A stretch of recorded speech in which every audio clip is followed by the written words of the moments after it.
Hi, Deb Severson here, and you are listening to Transformation Radio. In just a few minutes, as part of my Cycle of Transformation series, you'll have an opportunity to listen to Carrie.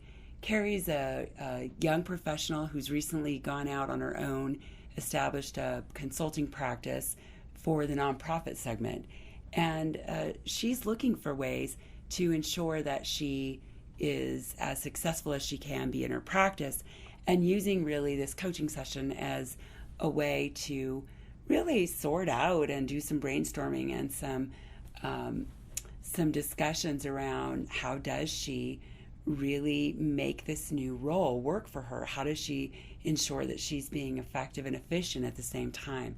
So I hope you're going to enjoy listening to what Carrie is up to and how coaching helps her take her consulting practice to the next level.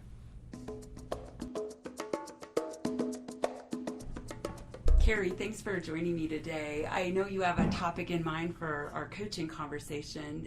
Tell me a little bit about it. Sure. I'd just like to talk a little bit about my own consistency and kind of how I'm managing my time and managing my priorities. Sometimes I feel like, I just don't follow through always in a consistent manner, and it shows up in my workspace. Mm-hmm. If you were to think about what being consistent might create for you, what would be some of the positive outcomes? Reduce stress, ability to really see where my real sweet spots are for how I approach my work. Sometimes that gets a little confused because you're managing a lot of priorities. So, probably reduce stress and more efficiency, right? More business, all of those kinds of things. What causes you to be inconsistent? I let myself get pulled by different priorities. It's hard for me sometimes to say, this is the number one thing I'm going to do and this is why. Mm-hmm. I let myself get pulled. I think also I get excited by new ideas a lot. So, something new comes across my plate or across my computer desk and I'm excited, and so I get pulled into it instead of saying, okay, I need to spend this hour doing this. Right. So I was trying to remember if when you and I met the first time, if we talked about what your strengths were, because you've done strengths finders, right? We did, and I'm trying to remember. Achiever was one, innovate, or whatever the innovator similar one is. Teach or instruct, whatever the learner. Yep. Mm-hmm. Yeah. And I'm trying to remember the other one. I wondered if you had activator. I did, yep, activator, that was it. Yeah, that was it. When you were just describing that, I can certainly relate to that because it's one of mine too, and it's that sort of, wow, that needs to happen, and so it's like we're off and running, ready to get it going. Yeah. What are some of the strategies you've used to really stay focused and prioritize? I mean, I've tried to use clocks and calendars and things like that. So, I'm going to work on this project for an hour, and I set my iPhone timer, and that'll last for a while, and then the next week I just won't do it for some reason. I've also tried to do kind of the classic time management thing of saying, okay, it's the beginning of the week, it's Monday, these are my priorities for the day, I block out my calendar in that way. And again, I start it, and it works for a couple weeks, a couple months, and then I stop doing it. So why do you suppose you stop? I don't know. I feel like sometimes it's not a conscious thought, but maybe it's because I feel like I'm bored. Yeah. Now that I'm talking about it, I'm like, maybe that's part of it. Maybe I feel I want to do something new. So there's almost a way that some of that innovative, creative side of yourself may really not appreciate having to, be routine and consistent. I think that's a big part of it, right? I don't want to do all the busy work. I want to just get to the cool core of what the work is. So but that's problematic because to really build a business in the way I want to build it, I know I have to be consistent and I have to deliver consistency to people I work for and all of those things. So, I mean, what are some things that you could do without losing that sort of creative edge? I don't know. I was going to say block time for that, but that seems so... You've done it. I've done that before, yeah. And it didn't work, it also right? kind of seems the antithesis of how my creative process sometimes is, right? Like, I'll be in the shower and an idea will come, or, you know, sometimes the things come. So, I do know I have to be more strict with myself. And I'm not exactly sure what that looks like, but, you know, even this morning I had a phone meeting at 11. I knew I had to get something done before we got on the call, and at 9:15 I'm kind of like, oh, but I have this other thing I really want to work on instead. You know, so just how to really pull myself back. I'm not exactly sure. Yeah, what the pieces are that's missing, because on a logical level I know it. But it's a part of your makeup, and there's ways that it's actually serving you, and there's ways that it's not. Right? So if we were to think about the ways that it does serve you, so let's go for a minute to the creative process, like you said, being really in the moment and doing what kind of comes naturally. What's the gain that you're getting from that?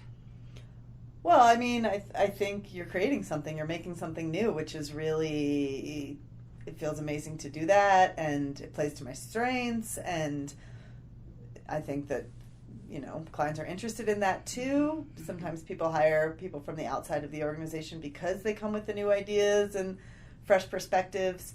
So I think I get a lot of gain from that part of myself. Yeah. And in my personal life as well as my work life. Yeah. It's just sometimes trying to balance it. It's tough. It's tough.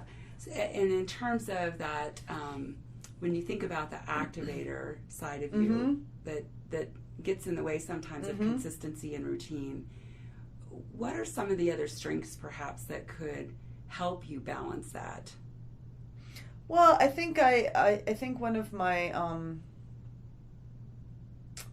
strengths, and I can't remember if it's from Strength Finder or something else that I've done in the past, is that accountability is really important to me. It's a really important value. People follow through with what they're going to do, and I like to follow through with what I'm going to do. So I know that it harms me, because if I get in the creative space too far away from the things I said I was going to do, it just creates tons of stress, and I feel bad about myself.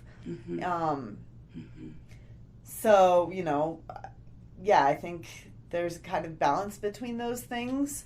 Or sometimes even it sounds like a little tension and conflict between those things. Which is part of the challenge you're facing. I find myself wondering, if I could just throw out an idea on the table and see what you think. I find myself wondering if there's a way to prioritize the things you want to do and not necessarily have to make it a routine. I mean, what could that look like? Yeah, I know that I waste time. I think a lot of people do. I know that I waste time. So I think taking some of those things that I know are not helping me out, I think would be a way to find space for those priorities. And maybe just trying to be conscious of how it feels when I do get in that space where I'm completely drifting, because that also doesn't feel good. You know, you get to a point when you're somehow deep in the internet or somehow deep reading something and you're like, wait, well, why am I here? This doesn't feel great. So trying to be conscious of that, I think, would be helpful as we're talking about it. So one of the things it has to do with intention, consciousness, perhaps finding some kind of a structure for yourself when you drift. So what could that look like, I'm wondering? I mean, I think what I've thought about this, but I haven't enacted it because, again, the consistency. But I think for me, visuals are really important. So I think it would be helpful for me to put little notes around or something like that to help bring me back. And I've gotten better, but I can also improve in kind of how I have a couple programs that help me see what time I'm spending on things on my computer. So really using those a little more, I think, is just that helps with the consciousness, right? Of like, wow, I was on LinkedIn for an hour and a half instead of the 15 minutes I'd set aside. Those kinds of things I think would be helpful. Yeah, and maybe also like just choosing a month or something to do it, because I think part of my problem is I always have these resolutions of like, I'm going to manage my time, I'm going to get better at my consistency, and then it does for a little bit and then it's gone. Right. So maybe just giving myself a little smaller space and seeing how it goes of like, okay, I'll try and do this for a week.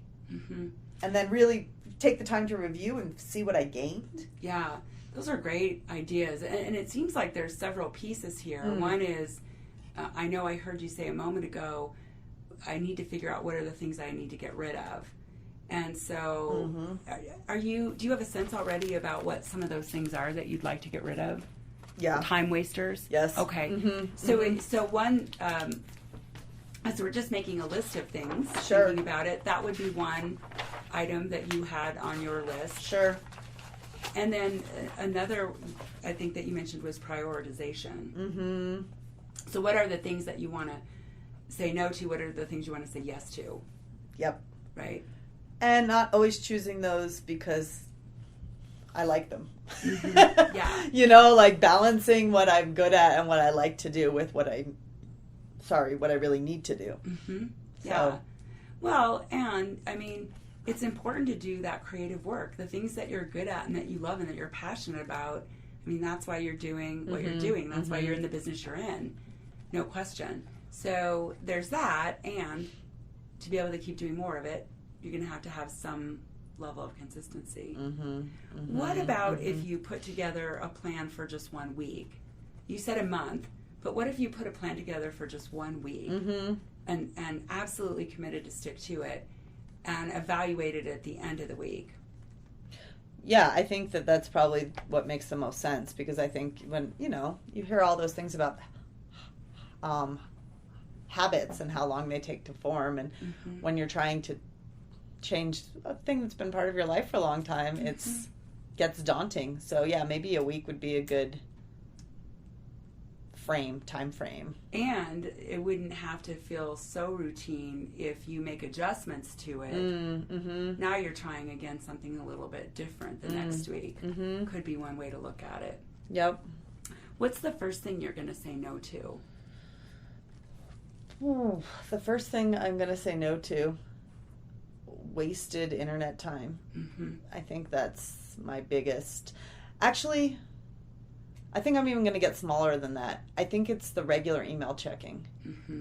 I think that I know that that's a time waster for me. And, last fall I tried to say, okay, I'm just going to check my email in the morning and in the afternoon. And I did it for a little bit and it was great.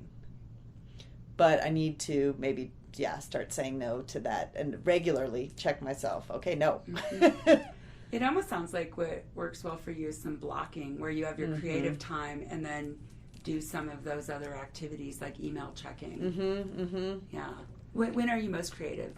Morning, afternoon, evening? Probably mid-morning, around like 10 to 1 or something is kind of I notice I get a lot of things done. I just feel energized. I do my best work at those times. So I should not be filling those times up with things like email, which is just, Absolutely. Feels like busy work. Yeah, totally.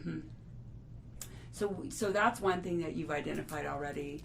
What's the thing that you have to say yes to?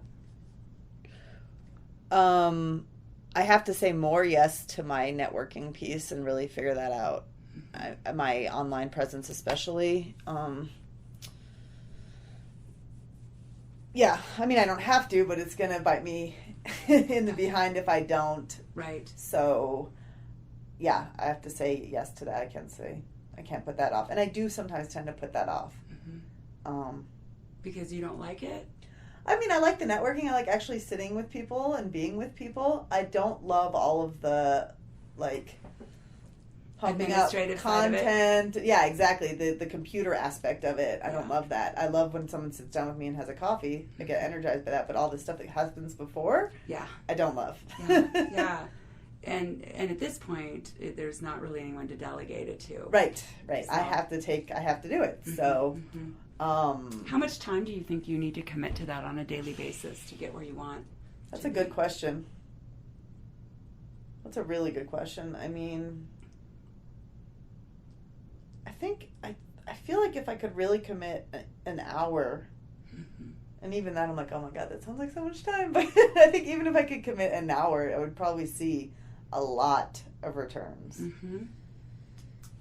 But an hour. Well, what if you only committed, I know it's a lot, what if you only committed 1 hour a day all for the next week? Would that be doable for you based on your schedule? I mean, probably not next week because I've already packed my week with stuff, but probably the week after if I can just take the time to actually think about my weeks. I feel like I can plan better, but yeah, I think I should try it for 1 hour a day for a week and see what happens, see how I feel and see what I get out of it. You know? Yeah. Is that something you're willing to? Yeah, I think I can commit to that. Yeah. Yeah. And I would also challenge you that maybe next week, even though you can't start it next week might be the time to just sort of dream or brainstorm with yourself a bit about what will I do in that hour. Create a very intentional what it will look like. I like that. And that way when you start using your hour, you can just jump to it. Sure. Yep, that makes sense. Yeah. Nice. So those are a couple of ideas. Something to get rid of, something to take on. What else is the most important thing that you need to focus on to create consistency without losing creativity? I don't know if this is the most important thing, but I do think that I need to find some ways to have some external check-ins on the agreements that I make with myself. I've recently started working on my own, and previously when you work with a lot of other people, there's all these external things to help check you, to move you along, and I don't have that right now. So I think I've thought about this, I just haven't done it, but I think it would be really useful for me to have some external people or things that I'd say, okay, yeah, I did it this week, yeah, hey, woo me, or some kind of an accountability partner. Totally, yep, something like that I think would be useful. Yeah. And do you have somebody in mind that might be a good I have to give it a little bit of thought, but probably, think about some people that are in the similar situation that I am, that are working on for themselves, and maybe have similar struggles. That might be someone who I could say, hey, how was your week this week? Did you do what you said you were going to do? Because that does help. I mean, that helps me for other things in my life. So yeah, it is different, isn't it? Not having the structure when all of a sudden you're kind of free falling, right? As an entrepreneur. And oh yeah, and you can you're only going to be as successful as much you put into it. So there's no one to say you didn't do that, which is great, which is very, very, that's why I love it. But it's also like, okay, you're only responsible for yourself, and you definitely notice all of your maybe deficits way more when you're an entrepreneur than you do when you're working with a bunch of other people for a business. There's a lot of freedom, and with that comes so much responsibility, right? Yeah, big time. Well, one of the things that I would offer is since you've got this right now, accountability to start this week after next, is that I would love it if you would send me an email and just let me know how it went, and two parts. One, that you've got your plan in place at the beginning of not this Monday, but the following Monday, and then what happened at the end of that week. Did you do what you said you were going to do, and then two, what happened as a result of it? Great. I love it. Thank you for that offer. All right? Yeah, that would be great. Thank you. Yeah, I'd love to hear. Thank you so much for coming on the radio station and giving other people an opportunity to see a little bit behind the curtain about what coaching might be like for them. Thank you. Yeah.